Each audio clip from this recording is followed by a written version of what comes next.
Halo, selamat datang kembali di channel Nikmat Hidayat. Punya uang sekitar 20 juta rupiah, lalu kamu ingin membeli motor baru yang praktis untuk digunakan setiap hari? Jangan langsung datang ke dealer. Jangan langsung tergoda cicilan yang terlihat ringan di awal hari. Karena dengan uang sekitar 20 juta rupiah, pilihannya ternyata cukup banyak untuk kita pertimbangkan dengan benar dan cermat sekali lagi. Ada motor matic yang irit dan praktis, ada motor bebek yang sederhana dan ekonomis, bahkan ada motor yang harganya belasan juta tapi secara fungsi masih sangat menarik untuk dipakai setiap hari. Masalahnya, motor yang paling murah belum tentu paling cocok untuk dimiliki, dan motor yang fiturnya paling banyak juga belum tentu paling masuk akal untuk dibeli.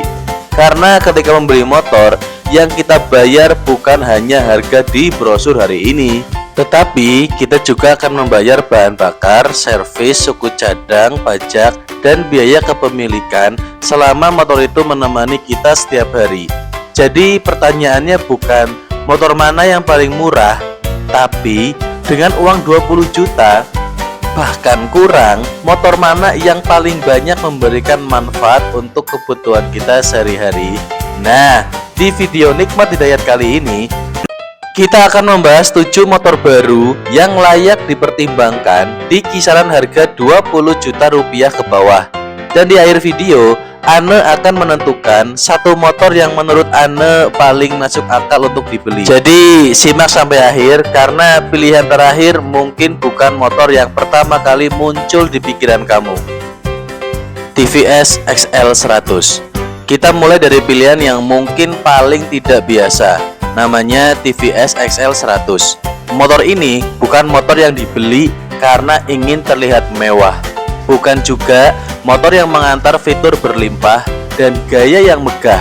Tapi justru disitulah karakter XL 100 menjadi menarik. Motor ini bermain di konsep yang sangat sederhana, murah, fungsional, dan siap digunakan untuk kebutuhan sehari-hari.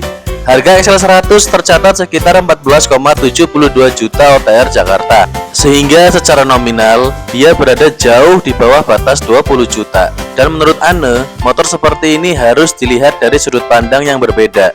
Kalau kebutuhan kamu adalah kendaraan untuk membawa barang, pergi ke pasar, beraktivitas di lingkungan sekitar, atau sekedar membutuhkan alat transportasi sederhana, maka membeli motor dengan fitur yang sebenarnya nggak pernah kamu gunakan juga tidak terlalu masuk akal.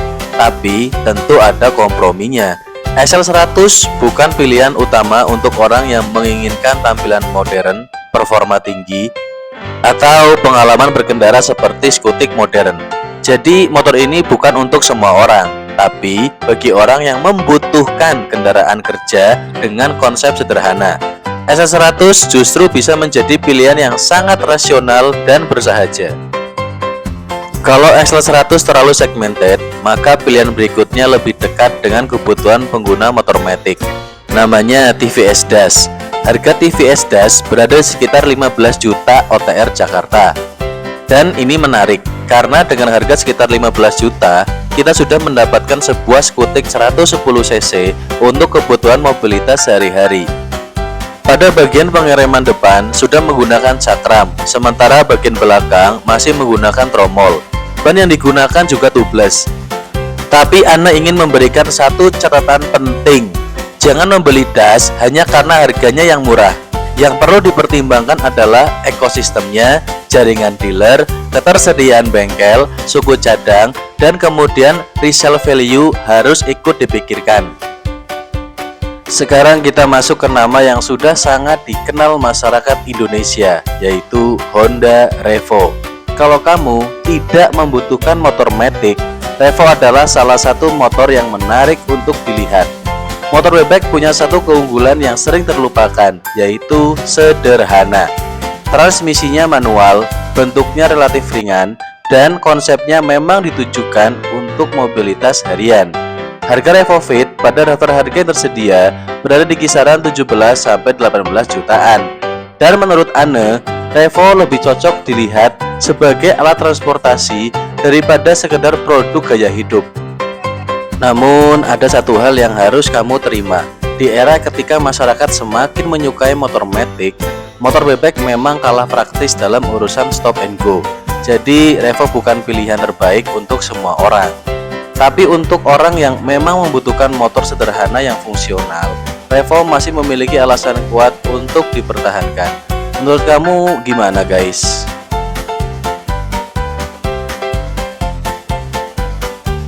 Nah, makin kesini persaingannya semakin menarik karena sekarang kita masuk ke motor matic 125cc Yamaha Mio M3. Harga terbarunya tercantum di situs resmi Yamaha adalah 18,9 juta OTR Jakarta. Dengan harga tersebut, Mio M3 memberikan mesin 124,96 cc, tenaga maksimum di 7 kW pada 8000 rpm, dan torsinya mencapai 9,6 Nm pada 5500 rpm. Motor ini juga sudah menggunakan injeksi transmisi otomatis, ban tubeless, serta memiliki bagasi dan fitur pendukung untuk penggunaan harian. Nah, disinilah Anda melihat value dari si Mio M3 ini. Dengan dana yang belum menyentuh 20 juta, kamu sudah mendapatkan motor 125cc dari merek besar. Memang bukan motor dengan teknologi yang paling canggih, bukan juga motor dengan desain yang paling mewah, tetapi justru cukup lengkap untuk kebutuhan harian.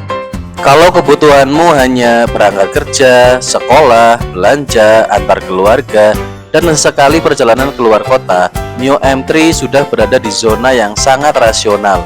Dan menariknya lagi, harganya yang lebih rendah dibanding beberapa rival membuat sebagian dana kamu masih bisa disimpan untuk biaya lainnya.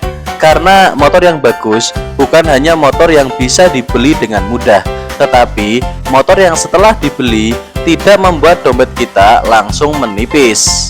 Mantap kan guys? Nah, berikutnya adalah motor yang mungkin sudah sangat familiar, Honda Beat. Untuk tahun 2026 ini, harga Honda Beat memang sudah berada di sekitar batas psikologis 20 juta rupiah. Varian kombi brake system tercatat 18,9 juta, sementara varian yang lebih tinggi bisa melewati angka 20 juta. Jadi kalau budget kamu benar-benar mentok di 20 juta, yang perlu diperhatikan adalah varian yang kamu pilih. Jangan sampai kamu bilang, saya punya budget 20 juta, tapi setelah ditambah varian, aksesori, pajak, dan kebutuhan lainnya, anggarannya justru lewat dari batas. Lalu kenapa Beat tetap masuk 3 besar? Ya karena motor ini memiliki kombinasi yang sangat kuat. Ukuran ringkas, bobot ringan, mesin 110cc, injeksi, dan karakter yang memang sangat cocok untuk penggunaan perkotaan. Spesifikasi resmi Beat menunjukkan mesin 109,5cc dengan tenaga maksimum di 6,6 kW dan torsi 9,2 Nm. Jadi kalau kamu mencari motor yang mudah dikendarai, ringan, dan cocok untuk aktivitas harian, Beat tetap menjadi pilihan yang sulit diabaikan. Tapi apakah Beat adalah pilihan yang terbaik? Belum tentu, karena ada satu motor yang menurut Anda memberikan value yang sangat menarik ketika uang kita pas di 20 juta. Dan motor itu adalah Yamaha Gear 125. Bukan yang versi hybrid ya, ini yang versi biasa. Harga terbaru di situs resmi Yamaha tercatat 19,4 juta OTR Jakarta. Dan Anda memasukkannya bukan karena sekedar memiliki mesin 125cc, tapi karena konsep motornya. Gear 125 memang dirancang untuk kebutuhan yang serba bisa. Mesinnya 124,96 cc, tenaganya 7 kW, torsinya 9,5 Nm, dan sudah menggunakan full injection.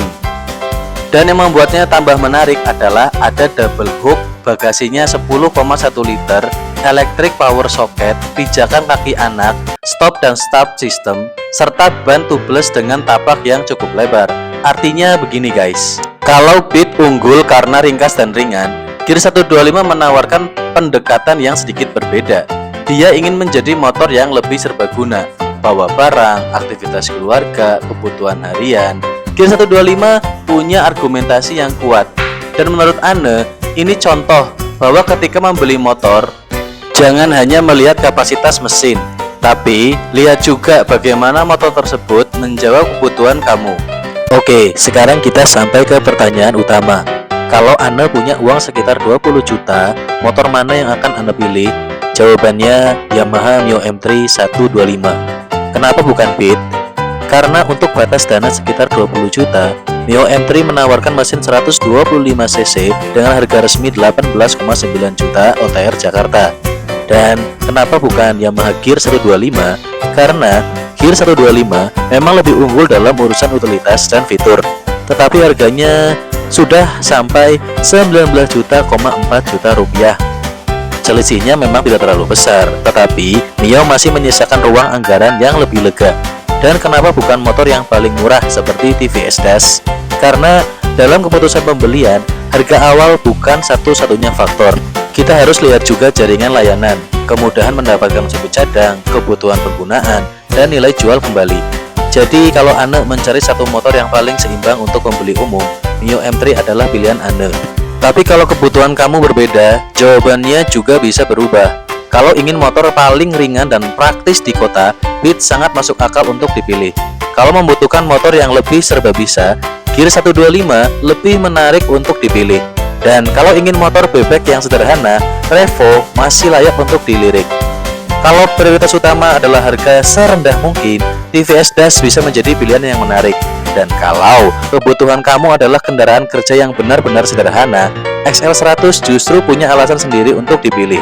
Jadi, jangan mencari motor terbaik secara mutlak ya. Carilah motor yang paling tepat untuk kebutuhan kamu.